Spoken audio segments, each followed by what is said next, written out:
crack it.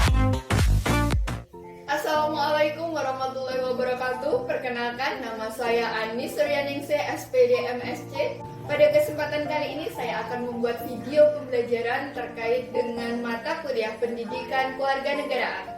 Video pembelajaran ini dibuat dalam rangka menyemarakkan Disnatalis Universitas 11 Maret ke-45.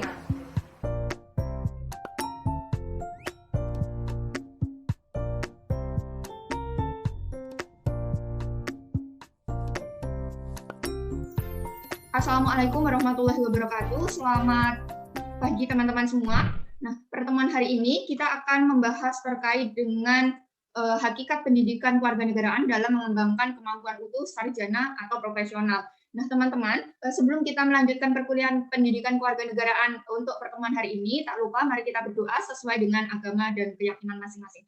Berdoa dimulai, berdoa cukup. Nah, teman-teman, pada kesempatan hari ini kita akan membahas terkait dengan hakikat pendidikan kewarganegaraan dalam mengembangkan kemampuan utuh, sarjana, atau profesional. Sedangkan tujuan pembelajaran yang ingin dicapai yaitu mahasiswa dapat menjelaskan hakikat pendidikan kewarganegaraan dalam mengembangkan kemampuan utuh, sarjana, atau profesional. Nah, kemudian muncul pertanyaan nih, mengapa seorang sarjana wajib belajar PKN?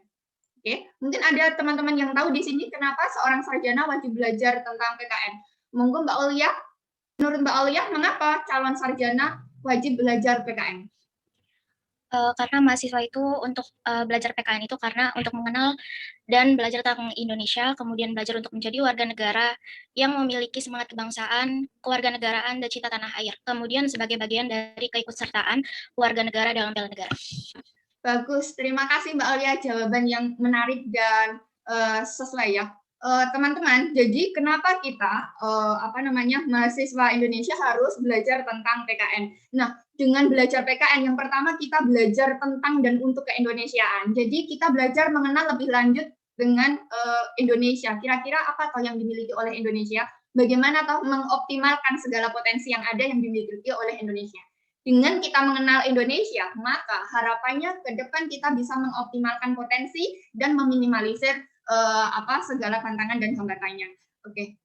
Nah, selanjutnya, kenapa kita perlu belajar PKN? Yang kedua yaitu karena dengan belajar PKN kita belajar untuk menjadi warga negara yang memiliki semangat kebangsaan, cinta tanah air, demokratis, dan bertanggung jawab. Nah, dengan demikian kita akan dilatih menjadi seorang warga negara yang baik. Nah, alasan yang ketiga yaitu sebagai bagian dari keikutsertaan warga negara dalam upaya bela negara. Nah, teman-teman, kita di Indonesia sebagai warga negara Indonesia, kita tidak diminta sekarang untuk angkat senjata, mengikuti perang, wajib militer, dan lain sebagainya. Tetapi salah satu upaya wajib militer yang bisa dilakukan sebagai upaya bentuk bela negara yang bisa dilakukan, yaitu dengan mengikuti pembelajaran PKN yang dilakukan mulai dari jenjang menengah, dasar, sampai dengan perguruan tinggi. Dengan belajar pendidikan kewarganegaraan, harapannya mahasiswa sebagai calon sarjana dan profesional nanti akan tetap memiliki semangat kebangsaan dan cinta tanah air Indonesia. Kenapa perlu demikian? Karena dengan belajar pendidikan kewarganegaraan, kita belajar tentang Indonesia, bagaimana kita kenal Indonesia, dan bagaimana kita mencintai Indonesia. Ketika kita sudah cinta dengan Indonesia, maka kita enggan untuk meninggalkan dan kita akan tetap berupaya untuk melestarikannya. Oke teman-teman, sampai di sini ada yang ditanyakan dulu? Halo, adakah yang ingin ditanyakan? Jika tidak, saya ingin mendengar pendapat dari beberapa teman-teman di sini. Coba jelaskan secara singkat apa yang sudah saya jelaskan di pertemuan kita pada pagi hari ini. Oke, ada Biruni Ahmad, monggo. Mas Biruni Ahmad. Mas Biruni Ahmad tidak ada. Selanjutnya Mas Ahmad Thoyib. Pada pertemuan sore ini kita membahas mahasiswa pentingnya mahasiswa mempelajari PKN di perguruan tinggi. Tadi dijelaskan tujuan mahasiswa mempelajari PKN. Salah satunya, belajar tentang keindonesiaan, dua, belajar untuk menjadi warga negara yang memiliki semangat bangsaan, cinta tanah air, demokratis, dan bertanggung jawab. Tiga, sebagai bagian dari keikutsertaan warga negara dalam bela negara. Terus tadi ada membahas tentang civic knowledge atau pengetahuan, terus civic disposition atau sikap, dan civic skill yang harus dimiliki setiap warga negara. Terus hasil dari kesimpulan tadi adalah mahasiswa sebagai calon sarjana dan profesional akan tetap memiliki semangat kebangsaan dan cinta tanah air. Terima kasih Mas Ahmad Thoyib yang sudah merangkum terkait dengan materi kita pada hari ini. Cukup menarik sekali penjelasan atau simpulan yang diambil dari Mas Ahmad Thoyib dan Mas Destian. Kita beri aplaus dulu untuk Mas Ahmad Thoyib dan Mas Destian. Oke, selanjutnya setelah materi yang sudah saya sampaikan, nanti akan ada tugas kelompok. Jadi satu kelas ini akan dibagi ke dalam 10 kelompok. Nanti masing-masing kelompok akan memiliki tugas per kelompok. Nah, ini sebagai untuk melengkapi memenuhi waktu 2 SKS itu. Jadi ada 100 menit tatap muka, ada penugasan mandiri seperti itu.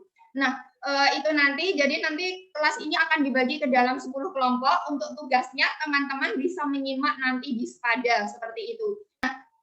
Cukup sekian untuk materi hakikat dari pendidikan kewarganegaraan. Nah, di sini yang perlu saya tekankan, Anda sebagai calon sarjana, harapannya nanti ke depan kalian tetap memiliki rasa cinta tanah air, dan ketika perkembangan apapun yang nanti akan hadapi, kalian akan tetap ingat dengan Indonesia untuk memajukan Indonesia ke arah yang lebih baik. Nah, teman-teman, materi minggu depan kita insya Allah akan masuk ke dalam materi identitas nasional. Untuk referensi sudah saya cantumkan di sini, dan juga buku pendamping dari Dikti ya, seperti yang sudah saya masukkan di link Spada seperti itu.